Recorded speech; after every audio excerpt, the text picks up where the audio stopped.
Respecting women. Problem ఏంటంటే మహిళల్ని గౌరవించాలనేది మన దగ్గర మొదలవాలి, మన ఇంట్లో మొదలవాలి. నేను గతంలో కూడా చెప్పా, తెలుగు భాషలో కొన్ని కొలెక్యువల్ వర్డ్స్ ఉంటాయి. గాజులు తొడుకునేవా, అమ్మాయిలాగా ఏడవద్దు, చీర కట్టుకునేవా అని. I disagree with that. నేను అనేక వేదికలు నేను మాట్లాడేది కరెక్ట్ కాదు, ముందర అది మనం మానేయాలి. సో మహిళల్ని గౌరవించాలి అనేది మన ఇంట్లో తెలుసుకోవాల్సిన అవసరం ఉంది.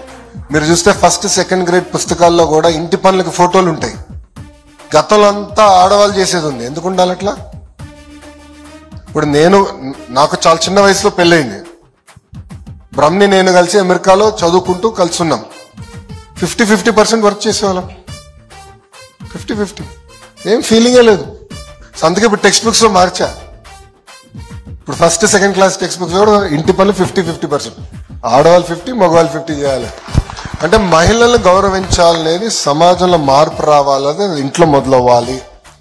చట్టాలు ఎన్ని తీసుకొచ్చినా, ఎంత కఠినంగా శిక్షించినా గౌరవం అనేది ఇంట్లో మొదలవుతుంది తల్లి. అది కూడా చాలా సీరియస్ గా తీసుకుని మన కరికులంలో ఇన్వైట్ చేయాలి. కేజీ నుంచి పీజీ వరకు కూడా అది కరికులంలో ఇన్వైట్ చేయాలని నిర్ణయం తీసుకున్నాం.